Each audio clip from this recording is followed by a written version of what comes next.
یہ سوچ کر میں نے فرید کے اشاروں کا جواب مثبت طریقے سے دینا شروع کر دیا۔ فرید تو پہلے ہی مجھ پر لٹو تھا، ایک دو بار مسکرانے سے وہ تو میرا دیوانہ ہو گیا۔ اب ہم تنہائی میں ملاقات کرنے لگے۔ فرید نے مجھ سے محبت کا بھرپور اظہار کیا اور کہنے لگا کہ میں تم سے شادی کرنا چاہتا ہوں، تجھے اپنا بنانا چاہتا ہوں، تم ایک بار میری ہو جاؤ، پھر میں تایا ابو کو خود سمجھا دوں گا کہ وہ میرے بارے میں ایسی باتیں نہ بولے، میں تجھے کبھی چھوڑ کر نہیں جاؤں گا۔ اب میں اپنی ماں سے کہتا ہوں کہ وہ تیرے لیے تیرے ابو سے بات کریں۔ میں بھی خوش تھی کیونکہ فرید گھر کا لڑکا تھا۔ میرے خیال میں ابا اس بارے میں انکار نہیں کر سکتے تھے کیونکہ فرید کو سبھی جانتے تھے اور فرید اچھا خاصا فرمانبردار شریف لڑکا تھا۔ بس اس کی بری عادت تھی کہ وہ کبوتر پالنے میں زیادہ دلچسپی رکھتا تھا اور کوئی کام کاج نہ کرتا۔ فرید نے مجھ سے وعدہ کیا تھا کہ شادی کے بعد وہ مجھے کھلائے گا، خاندان کی باقی عورتوں کی طرح مجھے گھر سے باہر پیسے کمانے کے لیے ذلیل و رسوا نہیں ہونے دے گا۔ میں نے فرید کو باتوں میں آ کر ابا کے بھی کان میں یہ بات ڈال دی تھی، مگر انہوں نے کسی قسم کے رد عمل کا اظہار نہیں کیا۔ میں سمجھی کہ ابا راضی ہیں۔ مقررہ دن پر فرید نے مجھے بتایا کہ آج چچی تمہارے گھر تمہارا رشتہ مانگنے آئے گی۔ اگر اسی دن شام کو چچی بھڑکتی ہوئی میرے گھر پہنچی، ان کی اور ابا کے بیچ میں نہ جانے کیا بات ہو رہی تھی کیونکہ یہ دونوں کمرہ بند کر کے اندر کوئی بات چیت کر رہے تھے۔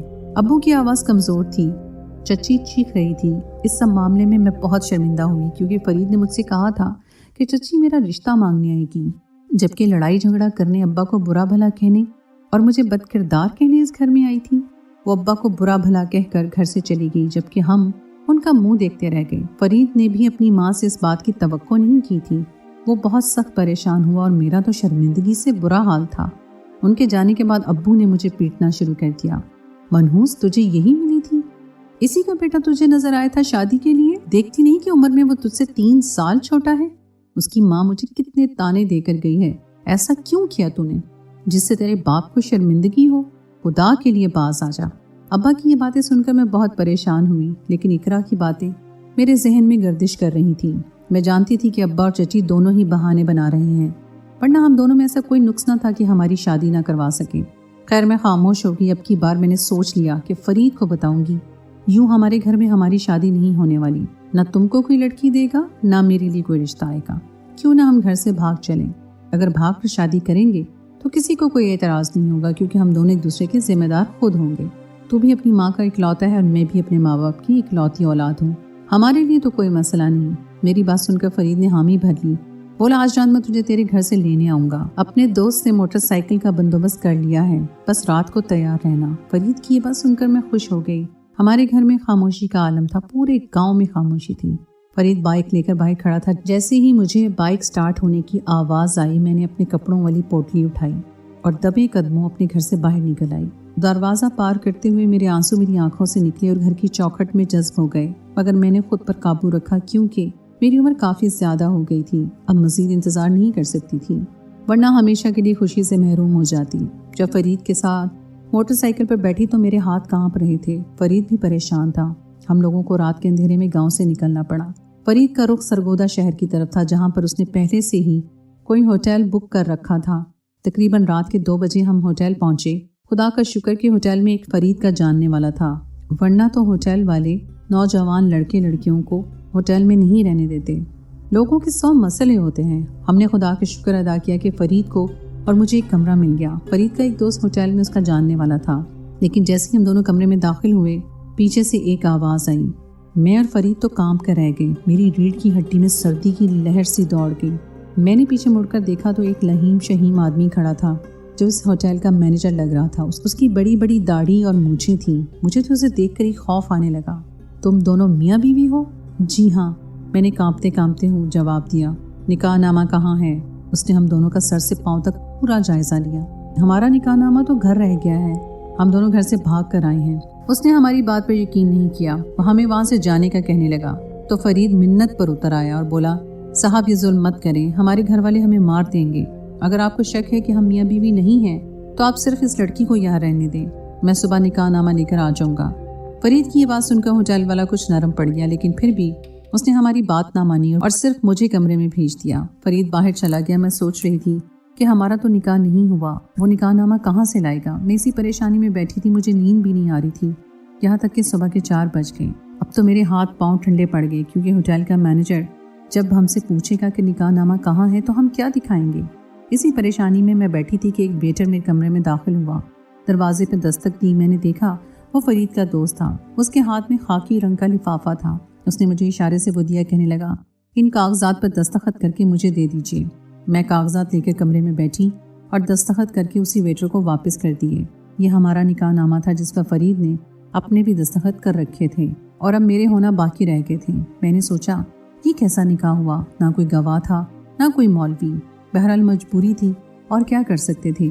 پھر فرید کا دوست چلا گیا اور میں اس کا انتظار کرنے لگی۔ صبح کے تقریباً 6-7 بجے جب سب لوگ ہوٹل میں آنا شروع ہوئے تو وہ مینیجر ہمارے کمرے کی طرف آیا۔ اس کے ساتھ فرید بھی تھا اور فرید کے ہاتھ میں ایک بڑا لفافہ تھا جس میں اس نے نکاح نامہ سنبھال رکھا تھا۔ فرید کے ہاتھ میں نکاح نامہ دیکھ کر میں ہوٹل کا مینیجر خوش ہو گیا اور کہنے لگا میں کسی گناہ کی اجازت نہیں دیتا، تم لوگوں نے صحیح راستہ اختیار کیا ہے، تو اب میری طرف سے یہاں تم لوگ 2 دن کے لیے رہ سکتے ہو، لیکن اپنے رہنے کا مستقل بندوبست کر لو۔ ہوٹل کے مینیجر کے جانے کے بعد فرید ہمارے پاس آیا۔ مجھے بہت عجیب لگ رہا تھا کیونکہ میری نظر میں نکاح نہیں ہوا تھا، لیکن اسی لمحے فرید مجھے دیکھ کر چیخ پڑا اور پیچھے ہٹ کر کھڑا ہو گیا۔ اماں بالکل صحیح کہتی تھی، تجھ سے شادی نہیں کرنی چاہیے، میری ماں کی بات صحیح تھی، یا اللہ میں نے کیا کر دیا۔ فرید پیچھے ہو کر اپنے بال نوچنے لگا جیسے پاگل پن کا دورہ پڑا ہو۔ پھر وہ ہوٹل سے باہر چلا گیا اور میں پیچھے روتی رہ گئی۔ میں کہاں جاؤں گی؟ اب یہ سوچ کر ہی دل میں ہول اٹھ رہے تھے۔ میں نے شام تک فرید کا انتظار کیا مگر وہ نہیں آیا۔ اب تو میری پریشانی بڑھنے لگی تھی۔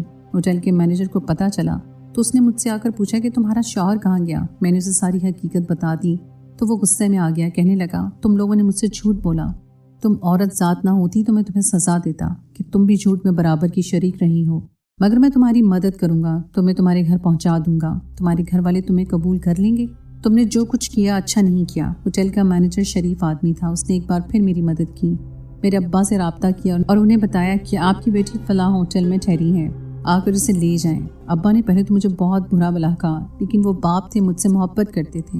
انہوں نے مجھے لے جانے کا فیصلہ کیا اور ہوٹل کے مینیجر کو آگاہ کیا کہ مجھے فلاں جگہ پر پہنچا دیا جائے۔ اس کے ایک آدمی نے مجھے لاری اڈے تک پہنچا دیا جہاں ابا مجھے لینے آئے تھے۔ میں نے دیکھا کہ ابا کے ساتھ ایک نوجوان اور خوبصورت لڑکا کھڑا تھا۔ یہ کون تھا اور کہاں سے آیا تھا میں نہیں جانتی تھی، مگر ابا کے ساتھ اسے دیکھ کر مجھے عجیب سا لگ رہا تھا۔ گھر پہنچ کر ابا کہتے ہیں میں تمہارا نکاح اس شخص سے کرنا چاہتا ہوں۔ یہ کون ہے ابا؟ میں نے ڈرتے ڈرتے پوچھا۔ یہ میرا شاگرد ہے، اسے تمام حقیقت کا علم ہے۔ تم کو لگتا ہوگا کہ تمہارا باپ جھوٹ بولتا ہے، لیکن تم نے دیکھ لیا ہوگا کہ فرید تمہیں چھوڑ کر چلا گیا، اسے بھی تمہارے نقص کا پتہ چل گیا ہوگا۔ میں نے تم سے کہا تھا نا بیٹی کہ تم ایسا کبھی مت کرنا، لیکن تم نے میری ایک نہ سنی۔ یہ کہہ کر وہ اپنے گھر کی طرف روانہ ہو گئے۔ میں اس نوجوان کے ظرف پہ حیران تھی۔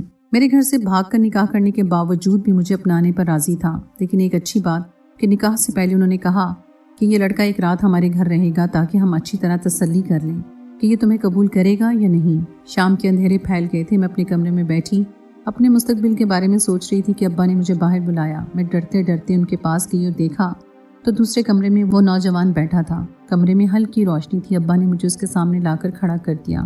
اس نے ایک نظر دیکھ کر اپنا سر جھکا لیا اور اسبات میں سر ہلا دیا۔ بہرحال اگلے 2 دن ہمارے گھر میں شادی کی تیاریاں تھیں۔ گاؤں والے حیران تھے کہ نصیر الدین اپنی بیٹی کو ایک اجنبی کے ہاں بیاہ رہا ہے، مگر ابا نے کسی کی باتوں کا جواب نہیں دیا۔ بالآخر میری شادی اس نوجوان اکبر احمد سے ہو گئی اور میں بیاہ کر اس کے گھر آ گئی۔ میری شادی والے دن میں نے ابو سے پوچھا ابا آخر مجھ میں نقص کیا ہے؟ مجھے پتا تو ہو کہ جس سے مجھے بیاہ دیا ہے اگر وہ بھی یہ نقص جان لے گا تو کیا مجھے پھر سے طلاق ہو جائے گی؟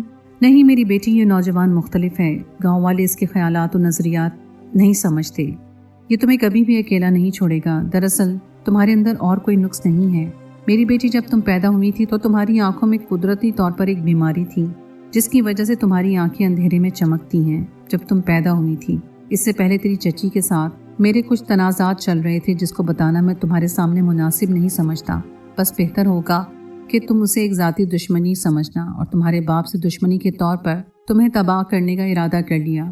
چپکے سے ہمارے گاؤں میں مشہور کر دیا کہ نصیر الدین کی بیٹی ایک جن ذاتی ہے، اس کی آنکھیں اندھیرے میں چمکتی ہیں اور یہ جس سے بھی شادی کرے گی شادی کے رات ہی اس کی موت واقع ہو جائے گی۔ نصیر الدین کی بیٹی سے کوئی عورت اپنے بیٹے کا بیاہ نہ کرے۔ یہ سن کر گاؤں کی سبھی عورتیں تیری خوبصورتی کے بعد بھی تجھے ناگوار طریقے سے دیکھنے لگی، حالانکہ اس میں تیرا کوئی قصور نہیں تھا۔ بس عورتوں کے بارے میں مشہور ہے نا بیٹا، یہ تہمت لگانے میں دیر نہیں کرتی، اور تمہاری چچی نے بھی ایسا ہی کیا۔ انہوں نے گاؤں کی عورتوں کو تم سے متنفر کرنے کے لیے ایسا جال پھیلایا، اس لیے میں تمہاری شادی خاندان سے باہر کرنا چاہتا تھا۔ فرید نے جذباتی ہو کر تیرا ہاتھ تھام لیا، مگر وہ بھی اپنے دین کا کچا نکلا۔